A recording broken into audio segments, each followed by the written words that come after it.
Good evening, students. This is the second part of our last video, that is on modals, and I am here again to clarify the new doubts which I have talked about already in the last video: will versus would, will versus shall, and shall versus should. So without wasting any time, let's move on. So will versus would. When do we use will? As I have already addressed in the last video, that will and shall should first be addressed with two contexts, one of normal future and the other of strong future. So for normal future, or a future which is not asserted or affirmed, we usually use I and we with shall, and uh, will with second and third person, that is he, she, they, and it. For a strong future, that is a future which is very confirmed, which is very much affirmed, where I am very sure of my actions, like I will win the tournament no matter what, we will overcome the obstacles come what may. So there we change or just reverse the rules, and we use will with I and we, and shall with third and second person. This much we have already done in the last video, and now we are continuing from here. So coming to will, the more usages of will. So for more usages of will, number one is prediction. So it will rain today. So I am not talking about a probability. I am talking about something that I think is going to happen. So a prediction. So it will rain today. Or maybe he will reach Hong Kong tomorrow. Again, that's a prediction because there can be certain circumstances which can pose hindrances to his journey. So he will reach Hong Kong tomorrow. Then is a decision. I am not hungry, I will have a drink. So it is a decision in the sense that right now you are asking me what I want to have, and I can understand that I am not comfortable with anything more than a drink right now, so I'm not hungry. I'll be comfortable with a drink, or I will take only a drink, right? Number three is a promise. I will submit all the documents tomorrow. So I will submit all the documents. It's a commitment or a promise I'm making. Now, in this case, you have to understand, in case of the promise, I am very much sure of my submission.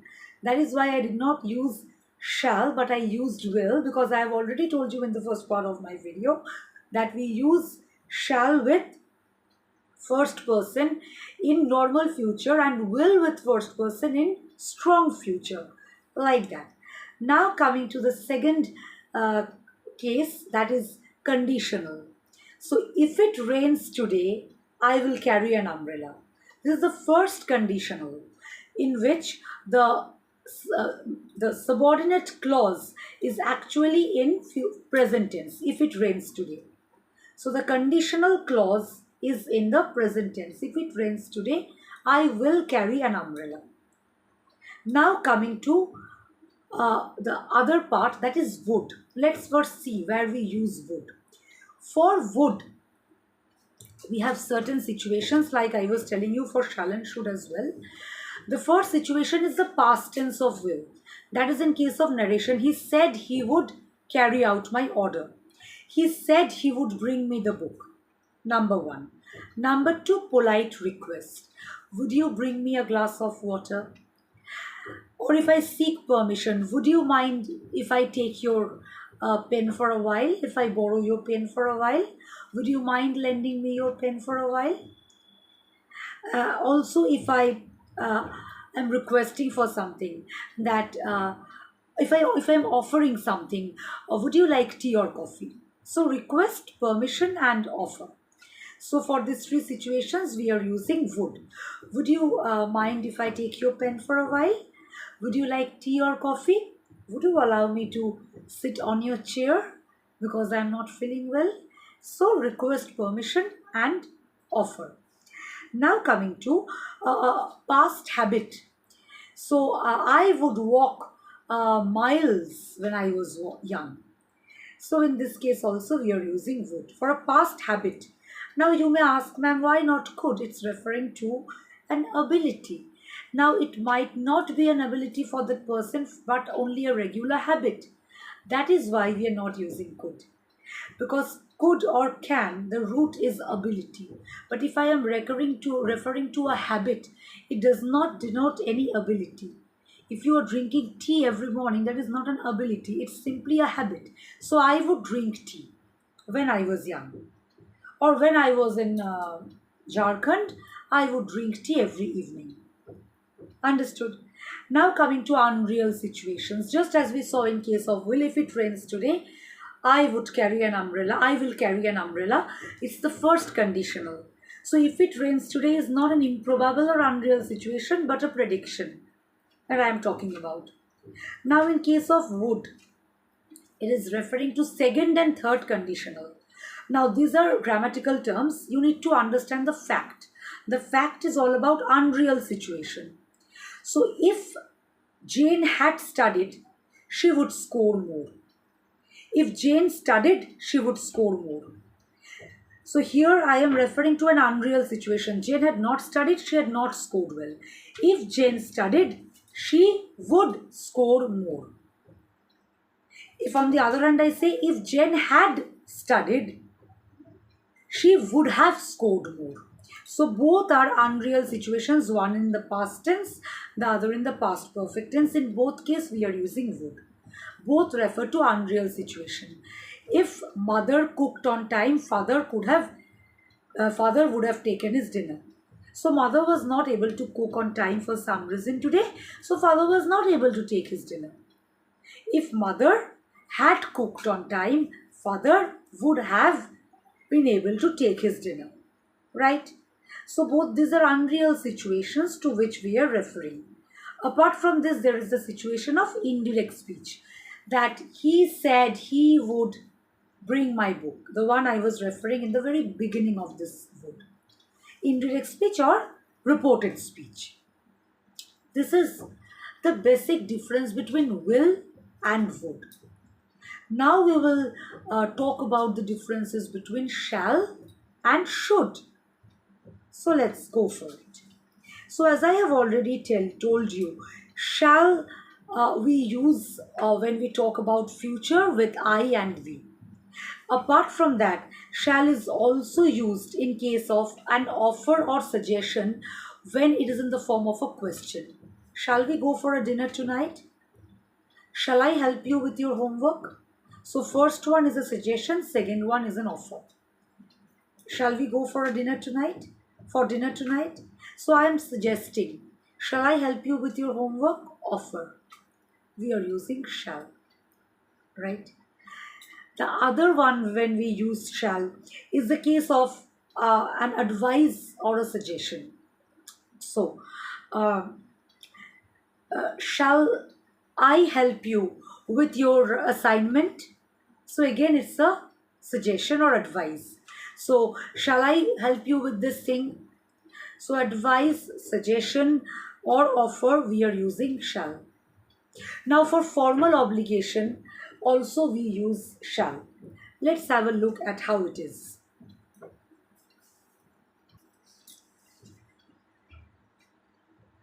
If I say, the student shall pay the fee by the next semester, the student shall pay the fee at the end of each semester. It's an obligation. The teacher shall complete the syllabus at the end of each semester or 5 months prior to the year. So this is obligation. Nowadays, we usually don't use for formal obligation shall, we use must. But this is one usage that we need to keep in mind. Apart from offer and suggestion, the context of formal obligation is also coming, and then comes command, promise, and threat. So, the servant shall not enter my room from tomorrow. So, it's a command. A promise. You shall receive your treat tomorrow. You shall be punished for what you have done. A threat. So these are again three distinct instances where we are using shall. The servant shall not enter my room, a command I have given. For a threat, You shall be punished for what you have done. You shall receive your treat tomorrow. A promise. Again, three situations where we are using shall. Seeming very confusing, I know, but you just need to be a little attentive. You just need to keep yourself flexible to whatever you are receiving. Now, coming to will, rather coming to should. For should, we will first talk about the past tense of shall in terms of indirect speech. As we have seen in will and would, I will not repeat to minimize the scope of confusion. Then it is belief. Should it rain today, you must carry an umbrella. So, should it rain today? It's a belief, right?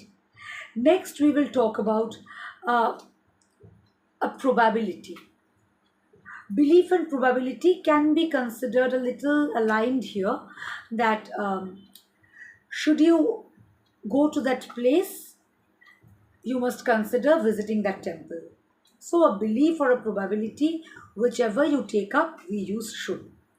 Similarly, as I have already told you, in case of a moral obligation, like you should respect your parents, you should not be cruel to animals, you should not be abusive, you should not use abusive language, we again use should. Now, all these things that I am telling are the content. Now, the question is how to eliminate the confusion between will, would, rather, will, would, shall, and should.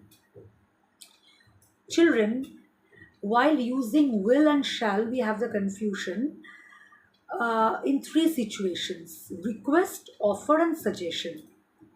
Whenever it is a case of request, go for will. Otherwise, for offer and suggestion, choose shall. This is the most basic form of difference that we can find out. So, if it is a request, will you do this for me? Will you offer me your pen? But when we are coming for something like offer and suggestion, we will go for shall. Shall I help you with your homework? Shall we go out for dinner tonight? This is something which we can generalize at the end of this very rigorous and vigorous discussion. Right? I hope I have been able to address or clarify your doubts to some extent, because this is a topic which keeps creating confusion among us. So we just need to understand what to do and when to do. So will versus shall is something which can be tackled in this way. And I have tried my best to present all the situations that you can come across when you solve sentences. And to minimize the doubts, we can use the golden rule that for will and shall, we can think in this way: will for request and shall for offer and suggestion. The other one is will is usually for a statement, shall is more for question sentences. Shall we go out for dinner? Shall I help you with your homework? So, this is one more generalized thing that we can keep in mind for certain critical situations where we cannot understand. Otherwise, will, would, shall, and should, whatever I have discussed in this video, please go through it. Take notes if you need to minimize the confusions, and ask me doubts in the comment section and keep practicing, because more than the theory which I have discussed, what is more important is practicing. Now I have already referred to you, Renan Martin. I'll be showing you one more good book that you can use, that is Practical English Usage by Michael Swan. It is one of the Oxford series books. There are two more books on this series which are not with me right now. They are in my house in Mumbai, so I'll not be able to show you.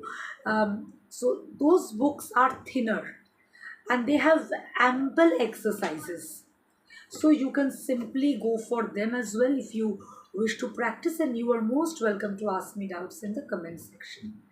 I hope I was able to clear or address your doubts to some extent with whatever knowledge I had.